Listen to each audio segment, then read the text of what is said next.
The cameras were rolling, the lights hot and unforgiving, and the set of the live broadcast buzzed with the kind of tension you could feel even through a screen.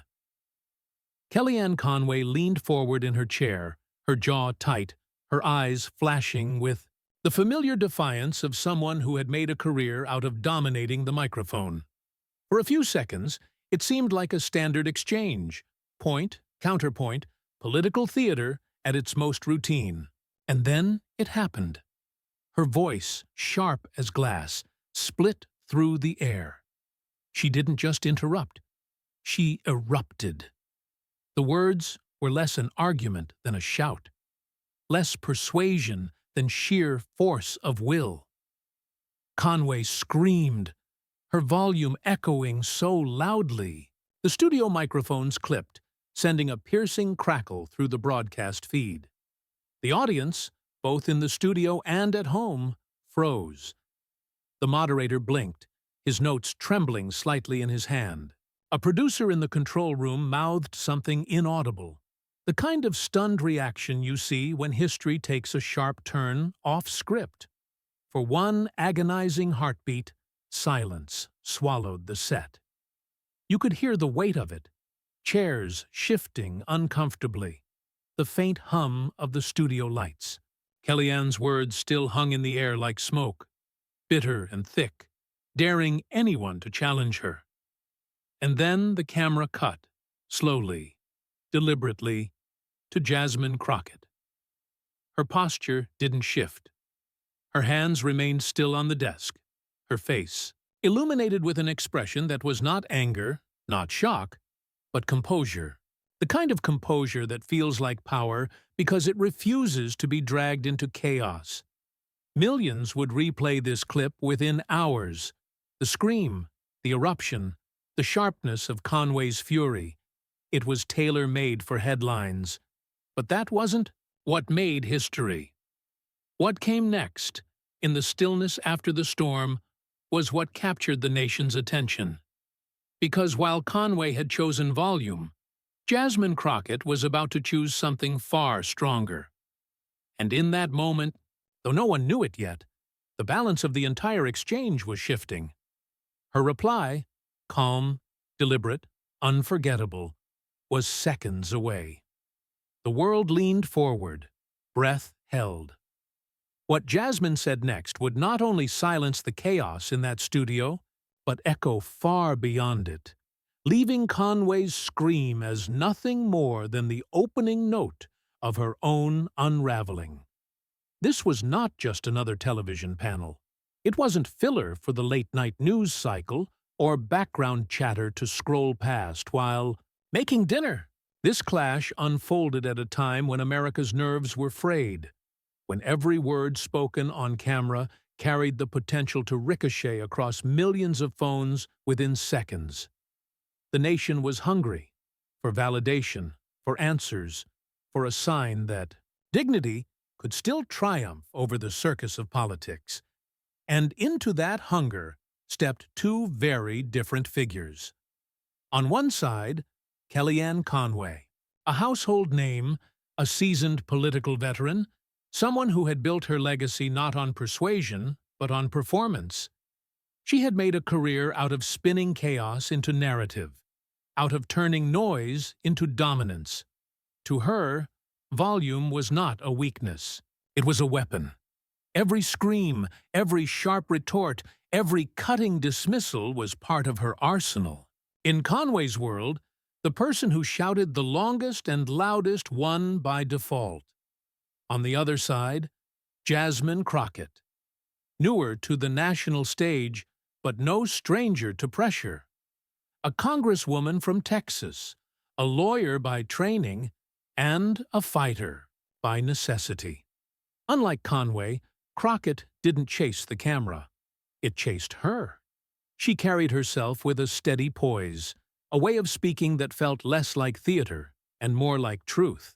She represented a rising generation of leadership, one that understood the chaos but refused to be consumed by it. To her, noise was just that. Noise. What mattered was clarity, conviction, and composure. And that was why this moment mattered so much. It wasn't just about two women on opposite sides of the political spectrum. It was about two competing definitions of strength. Conway betting everything on spectacle, on the sheer force of her voice. Crockett quietly wagering that restraint and reason could still cut deeper than screaming ever could. The set was charged with this unspoken tension. You could sense it in the way the moderator leaned forward, desperate to hold control. You could feel it in the way the studio audience shifted, caught between fascination and discomfort. It wasn't simply a debate. It was a test. Which model of power would prevail? For Conway, the calculation was simple. She had seen it work before. Outshout your opponent, overwhelm the cameras, and leave viewers too stunned to process anything beyond the drama. She had thrived in that environment for years, turning arguments into sound bites and sound bites into headlines. Tonight, she believed, would be no different. But for Crockett, the calculation was different and infinitely more dangerous. She wasn't trying to win the moment. She was trying to shift the narrative. Every second she held her ground. Every calm expression she maintained in the face of Conway's rage sent a subtle but powerful message. That dignity itself could be a weapon. That poise could disarm chaos. What unfolded in those few minutes was bigger than the two women at the table. It was a reflection of America itself, fractured between the temptation of spectacle and the hunger for something steadier, truer, more enduring. Millions watching didn't know they were about to witness the beginning of a viral storm, one that would elevate Crockett's name far beyond the borders of her district and remind the country that not all battles are won by those who shout the loudest, because as the scream reverberated and the silence settled in, the stakes became undeniable. This wasn't just noise anymore. It was a showdown between two visions of power. But no one in the studio realized they were about to witness a viral shift in power. To understand the eruption on live television, you have to understand Kellyanne Conway herself. She didn't arrive on the national stage by accident. For decades, she was the polished strategist, the quick-witted pollster who could spin numbers into narratives and turn data points into destiny. She was, for a time, the kind of political player who moved in the shadows, whispering strategy into the ears of power brokers and crafting talking points that would echo through the halls of Washington. But then came her reinvention. No longer just a strategist, Conway stepped into the spotlight as a master manipulator of media itself. She became a household name during the Trump era, not because she represented a new vision for America, but because she mastered the art of reframing reality. Her words, alternative facts, became a meme, a joke, a rallying cry, depending on who you asked. With a single phrase, she proved she could bend the truth into something elastic, something malleable, something useful for those in power. In that moment, she became less an advisor and more an architect of chaos. Television wasn't just a medium for her, it was an arena. She thrived on conflict, on turning interviews into verbal brawls, on exhausting her opponents until they sputtered with disbelief. Where others saw the duty to inform, she saw the opportunity to dominate. And in many ways, it worked for a while. But over time, the shine dulled. The contradictions sharpened. The polished strategist, who once spoke with surgical precision, began leaning more on volume than vision. The quick wit was still there, but it was buried under layers of defensiveness, aggression, and spectacle. What had once seemed like cunning, strategy now looked increasingly like desperation. The public began to tire of it. Americans across the spectrum grew weary of the shouting, the spin, the endless attempts to redefine reality with nothing more than sheer confidence. What once felt fresh in its audacity began to feel exhausting, outdated, even cartoonish. Conway Z. Tactics were an old script playing in a new world. A world where audiences could rewind, replay, fact-check, and meme every moment in real time. And Conway knew it. You could see it in the way her outbursts grew louder, the way her interruptions multiplied. The woman who once controlled the narrative now seemed to chase it, clawing for the spotlight rather than commanding it. To her, dominance meant volume, but to millions of viewers, it came off as desperation. Still, in Conway's mind, the strategy was clear. If she could drown out her opponent, if she could raise the temperature high enough, then clarity would melt away. She believed she could outshout dignity itself.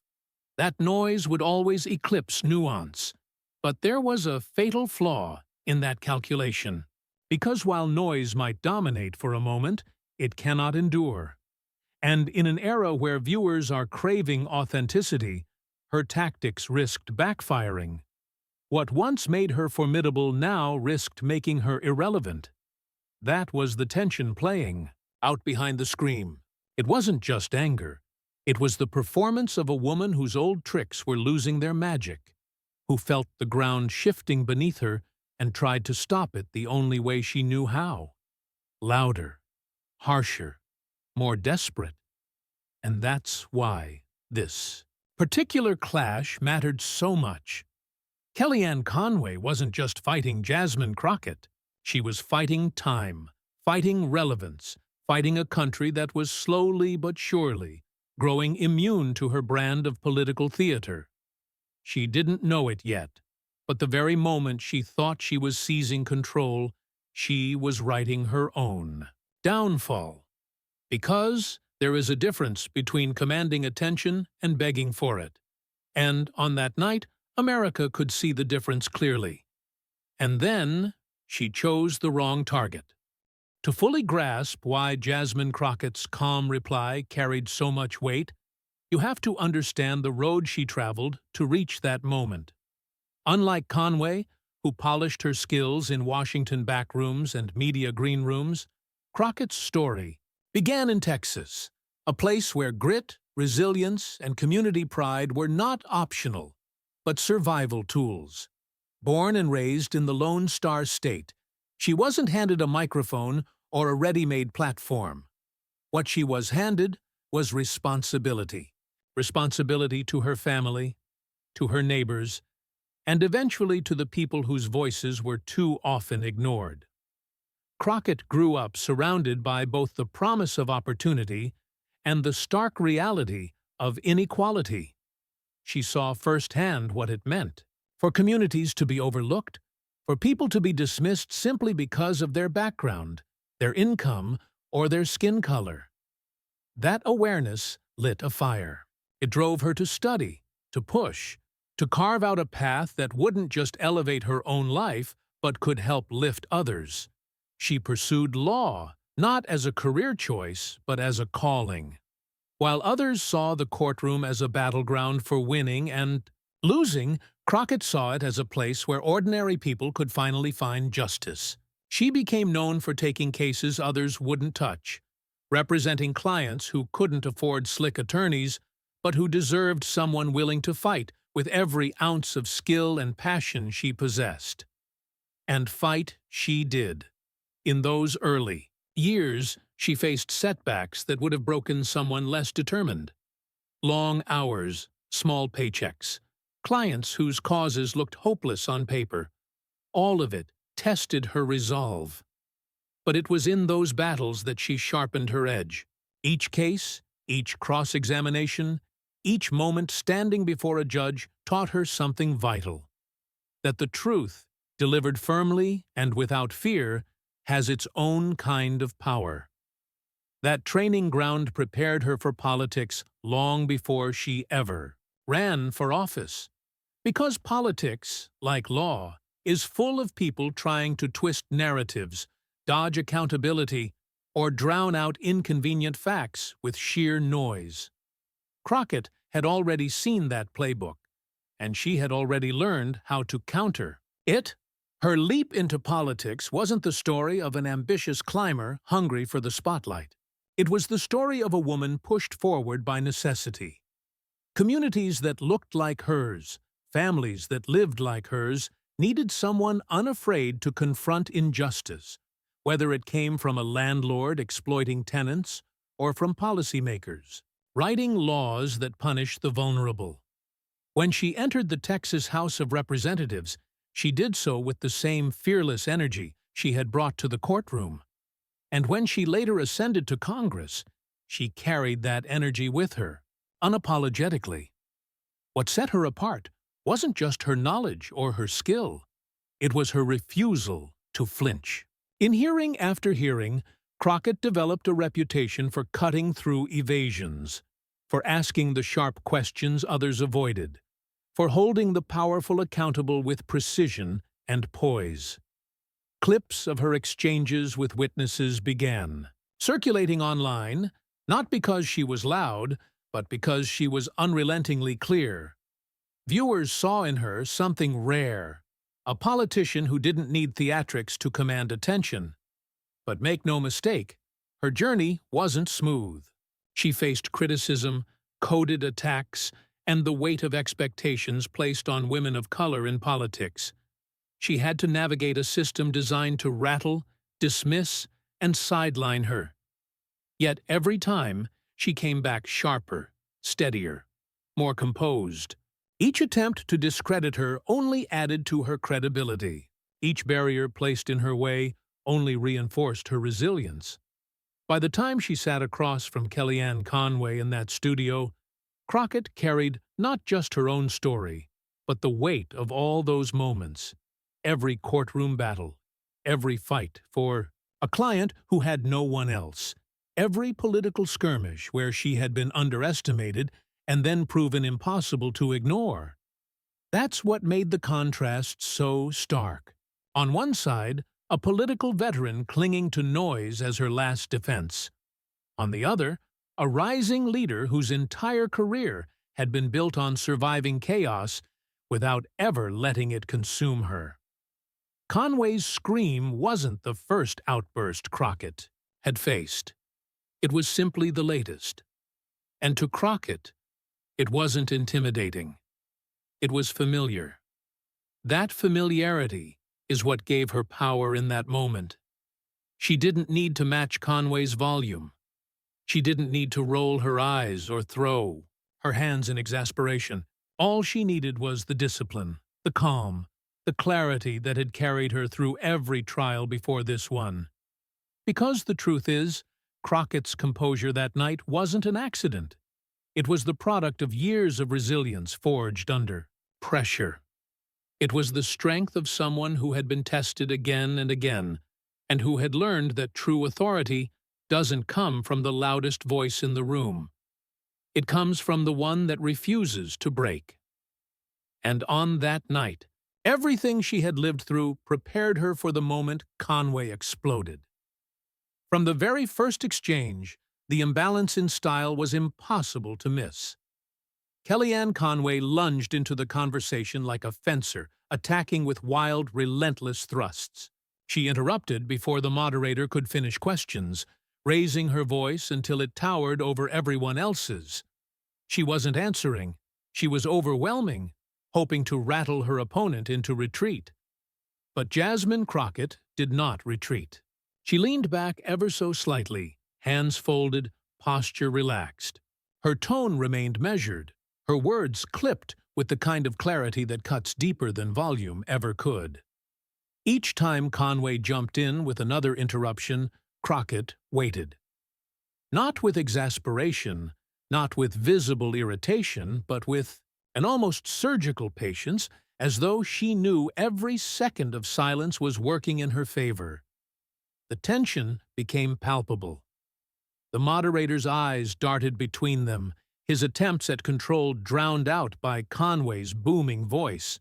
The studio audience shifted uncomfortably, glancing from one woman to the other as if trying to decide which style of power deserved their trust. Gasps punctuated Conway's more explosive interruptions. A few heads shook, the kind of instinctive disbelief you can't hide when someone barrels past the line of civility. Crockett, however, remained unshaken. Each time she spoke, her voice slipped through the noise with precision, never rising, never quivering. And in that contrast, a psychological battle unfolded before millions of eyes. Conway, fueled by the old playbook, believed that the louder voice was always the stronger one. But the more she pressed, the more obvious it became. Her fury wasn't dominating the stage. It was consuming her. Viewers watching from home could feel the shift. The harder Conway pushed, the more dignified Crockett appeared. The louder the heat's storm raged, the more powerful her calm seemed. It was the paradox of leadership playing out in real time. Strength revealed not in who could shout the longest, but in who could endure the longest without being shaken. Inside the studio, the silence between interruptions became its own character.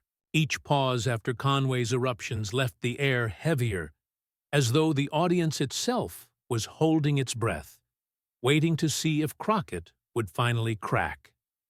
But she never did. Instead, she met Conway's glare with steady eyes, her composure speaking louder than any counterpunch. Conway, sensing that her tactics weren't landing the way they once had, grew sharper, more erratic. She leaned forward, jabbing the air with her hand, her words spilling out in rapid, overlapping bursts. Her voice climbed, strained, and finally broke into a near shout. It was supposed to intimidate, to corner, to shake Crockett into reacting. Instead, it revealed something else. Desperation. The control Conway once wielded with ease was slipping. The crowd's shifting energy reflected it. Their gasps now mixed with laughter, their sideways glances now laced with disbelief. The moderator, visibly rattled, shuffled his notes and tried to intervene, but his voice was swallowed whole by the crescendo of Conway's volume. And still, Crockett sat steady. Not a muscle twitched, not a word stumbled. Her calm was so unshakable it began to feel like defiance, like resistance, like the embodiment of a new kind of power. Viewers didn't need her to shout back. They needed her to show that dignity could stand against chaos and survive intact. Then came the breaking point. Conway, her voice frayed and her arguments dissolving into sheer noise, finally snapped. The scream tore through the studio, louder than before, raw and unrestrained. It wasn't the calculated dominance of a seasoned strategist anymore. It was the cry of someone watching control slip from their grasp. And in the beat of silence that followed, when the air seemed to vibrate with shock, Jasmine Crockett leaned forward, her expression calm, her eyes steady. And then, when Conway finally snapped and screamed, Crockett delivered the line that froze her in her tracks. The scream still hung in the air like shattered glass. It was the kind of sound that seemed to echo longer than it actually lasted, reverberating through the studio, making the audience unsure if they were witnessing debate or collapse. For a fraction of a second, everyone froze. The moderator, the panelists, even the cameras lingering just a little too long on Conway's contorted expression. And then the lens found Jasmine Crockett. She didn't flinch. She didn't laugh. She didn't even blink away the tension. Instead, she let the silence do the work. One breath, two breaths, three. Measured, deliberate. She knew that in those quiet seconds, the audience was recalibrating, refocusing, waiting to see if she would match chaos with chaos or offer something entirely different. When she finally spoke, Her voice was so calm it felt almost defiant. "Kellyanne," she began softly, each syllable stretched with deliberate care, "if screaming solved problems, this country would be in perfect shape by now." The line landed with the weight of a hammer. Not loud, not flashy, just precise. The audience gasped, then chuckled nervously, a release of tension they had been holding in their chests. The moderator's eyebrows shot up. Even the control room, filled with producers who had seen every flavor of political brawl, erupted in muffled exclamations. But Crockett wasn't finished. She paused, letting the words settle, her eyes never leaving Conway's. "You raise your voice because you think it makes you strong. But strength," she continued, lowering her tone so the audience had to lean in to catch every word, "isn't about who can yell the loudest. It's about who can stand tallest when the yelling stops." The studio fell utterly silent. You could feel the shift, like air being sucked out of the room. Conway's chest still heaved from her outburst, but now the energy had turned against her. Every ounce of rage that she had poured into the scream seemed to collapse under the weight of Crockett's composure. Slowly, heads in the audience began to nod. A few leaned back, whispering to each other as if to say, "That's it. That's the moment." Conway tried to interject, her voice cutting across Crockett's. But the interruption only underscored the contrast. Crockett didn't raise her volume in response. She simply waited, poised, until Conway's words trailed into incoherence, and then resumed as though the interruption hadn't existed. "You see," Crockett said, her tone measured, "I've spent my life standing with people who don't have the luxury of shouting their way into being heard. They rely on clarity, on truth, on persistence. I know what it looks like when someone mistakes noise for power, and I also know what it looks like when that power starts to crack." The audience exhaled in unison. The power dynamic in the room had flipped. Conway, once the aggressor, now looked smaller, her energy scattered, her arguments reduced to fragments. Crockett, by contrast, seemed to expand without moving an inch, her calm presence dominating the room more effectively than a scream ever could. The moderator, clearly sensing the drama of the moment, allowed her to continue uninterrupted, and Crockett did not waste the chance. "History doesn't remember the loudest," she said, her voice carrying now with quiet conviction. "It remembers the ones who held their ground with dignity." And dignity, she added, locking eyes with Conway, "cannot be screamed into submission." That was the line that landed hardest. It was the mic drop moment, the phrase that would be clipped, replayed, and captioned across social media within minutes. The studio audience broke into murmurs, some clapping lightly before the moderator hushed them, but it was too late. Commentators, tide had turned. Conway's response came out fractured, defensive, her usual sharpness dulled by the sheer contrast of composure. Every attempt to reassert dominance sounded shrill against Crockett's steady cadence. It was like watching someone try to shout down a stone wall. Loud, desperate, and ultimately futile. Crockett leaned back then, not out of fatigue but victory. She had said enough. The silence that followed worked in her favor, amplifying her. Words far louder than a scream ever could. It wasn't just about one exchange. It was about everything the moment represented. Truth against spin. Poise against noise. A new kind of leadership against the fading theatrics of the old guard. The studio audience could feel it. The moderator could feel it. And Conway herself, even in her stubborn defiance, had to feel it too. For the viewers at home, the drama unfolded like a courtroom climax. The prosecution had overreached, shouting, gesturing, exhausting its credibility. And then the defense, calm, deliberate, unwavering, had delivered the final word that dismantled the case. You could almost hear the gavel fall as the segment drew to a close. Conway fumed, her mutters and interruptions growing weaker, less pointed. Crockett, meanwhile, sat in quiet triumph, her face still lit by that same composure. The visual contrast alone told the story. One woman unraveling, the other rising. When the cameras cut to commercial, the studio buzzed with a strange electricity. Staffers whispered. Audience members leaned toward one another, their conversations hushed but urgent. Even the moderator, usually stone-faced, allowed a hint of a smile. Everyone knew they had witnessed a turning point, not just in a debate, but in the narrative of who truly held power. And the clip was already racing into history.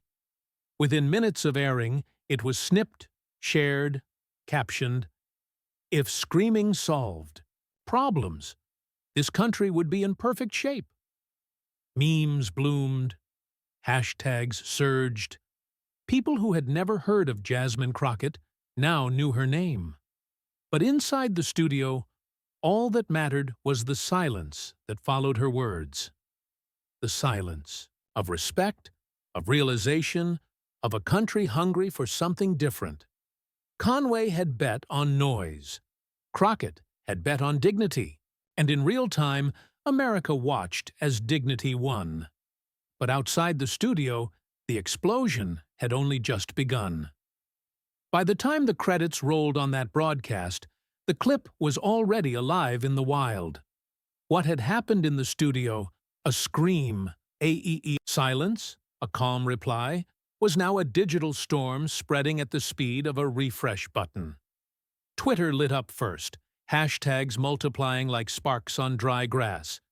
Can calm over chaos. Can Jasmine vs. Kellyanne. Phi dignity wins. Within an hour, Crockett's words had been replayed more times online than Conway's entire performance on air. Memes arrived almost instantly. Split-screen edits contrasted Conway's red-faced scream against Crockett's steady gaze. Captions reading, volume, strength. TikTok creators layered dramatic music over the clip, slowing down Crockett's mic drop line until it sounded like prophecy. Instagram Reels turned the moment into a rallying cry, with young activists lip-syncing her words as if they were lyrics.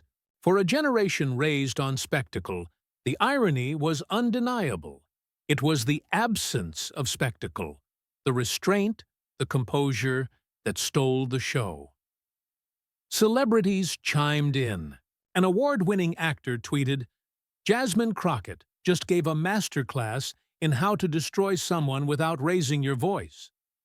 A musician reposted the clip to her millions of followers with the caption, "This is the energy we need in politics."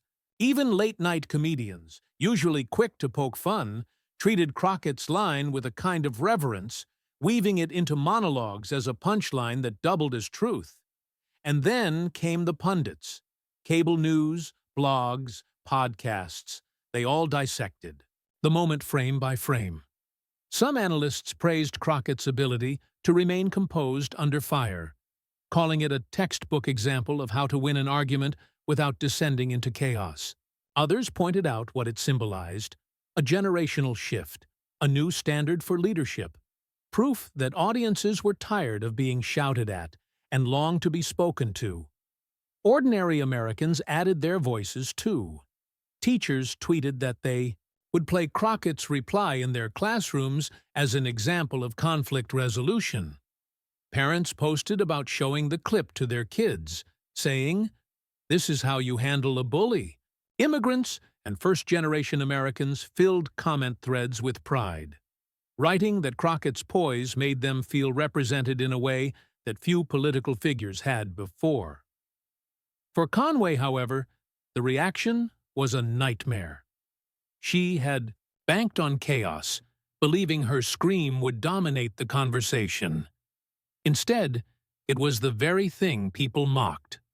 Clips of her shouting, stripped of context, became memes unto themselves, dubbed over with cartoon sound effects, paired with captions like, "When the Wi-Fi goes out for 5 minutes." The more she tried to defend herself in follow-up interviews, the more the narrative slipped through her fingers. Her credibility, once built on commanding attention, now eroded in real time. The scream became shorthand for irrelevance, a symbol of outdated politics flailing against the tide of change. Every attempt to claw back control only underscored the futility of her strategy. She was no longer the puppet master of media chaos. She was the punchline. Meanwhile, Crockett's star rose higher with each refresh. Commentators noted that she hadn't just won an argument. She had embodied a different kind of power. One, rooted in dignity and discipline. She had given audiences something they didn't know they were craving: reassurance that composure could still defeat spectacle, that truth could still slice through noise. It wasn't just a viral moment. It was a cultural marker. In an era defined by shouting matches, Crockett's calmness felt revolutionary. Her silence between words became as powerful as the words themselves. For millions, she wasn't just a congresswoman anymore. She was a symbol. The woman who silenced chaos without raising her voice. The one who proved that you don't have to scream to be heard. You only have to speak with clarity. And as the hours turned into days, the ripple effects only grew stronger. Editorials praised her restraint. Activists printed her words on signs. A clip of her reply was projected onto the side of a building in Dallas by a grassroots group, framed with the caption, "Dignity cannot be screamed into submission." For Conway, the narrative had escaped. It was no longer about her experience, her strategy, or her voice. It was about what her outburst revealed: that the old model of power was cracking, and that the public was ready for something else. Something steadier. Something stronger than noise. And the cultural conversation shifted in ways Conway never anticipated. In the end, what lingered wasn't the scream. It wasn't the eruption, the red face, the flailing arms. Those things burned bright and fast, like sparks that fizzled the moment they left the match. What endured was something quieter, something deeper. The stillness that followed, the steady voice that cut through the noise. Jasmine Crockett didn't just silence Kellyanne Conway in a studio, she reframed the very idea of power. She reminded a weary nation that chaos is not the only path to attention, that dignity can be louder than volume, and that leadership is not measured in decibels, but in discipline. Her words resonated because they carried a universal truth. In a country drowning in arguments, on television, online, even around dinner tables, it was the quiet strength that cut through. People saw in her response not just a clever retort, but a model, a vision of how to endure in a world that thrives on outrage.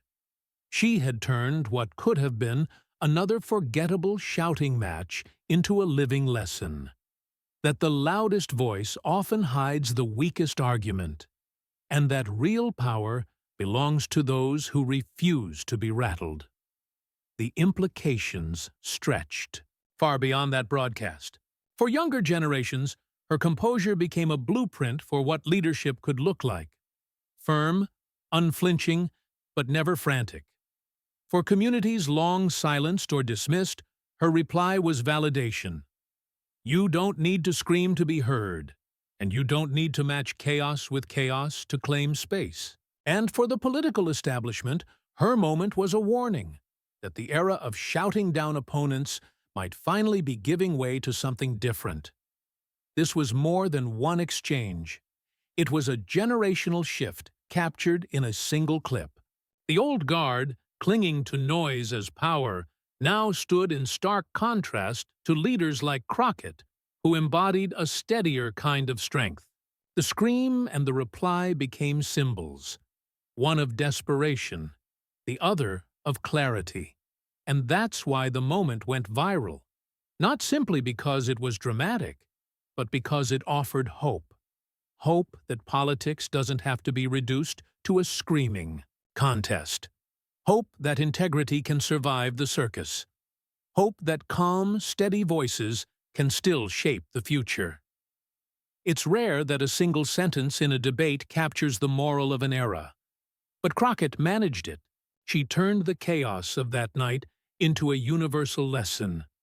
True strength is measured not in how loudly you speak, but how firmly you stand. And in standing firm, she showed America something it desperately needed to see. That dignity is not weakness, that composure is not passivity, and that sometimes the most powerful weapon in the room is the refusal to be pulled into the storm. Her reply will be remembered not because it silenced Kellyanne Conway, but because it reminded the rest of us that silence itself, when wielded with purpose, can be deafening. And so, while the scream became a meme, it was Jasmine Crockett's calm that became a message that outlasted the noise, carried forward by every share, every replay, every nod of recognition from those who saw themselves in her poise. Because in that studio, in that moment, she proved something timeless. Chaos fades, but dignity endures, Kellyanne screamed. Jasmine didn't need to, and that's why the world remembered her. The viral clip wasn't about the volume of one voice, it was about the quiet strength of another. In a moment where chaos tried to steal the stage, dignity claimed the spotlight. What Jasmine Crockett showed us is bigger than one debate, one headline, or one trending hashtag. She reminded us that leadership doesn't come from domination. It comes from composure. That true influence isn't about drowning out the room, it's about commanding it without ever raising your voice. And that's why her reply traveled so far, so fast. Because people are tired of the scream. They're tired of the spectacle. What they crave is something real. Someone who proves that calm can be powerful, that dignity can be viral, that strength can be quiet, and still move millions. So here's the challenge to you. Don't let this moment fade into the scroll of yesterday's feed. Share it. Talk about it. Carry it as proof that chaos doesn't have to win. Let Jasmine's calm be the reminder we keep returning to when the noise gets too loud.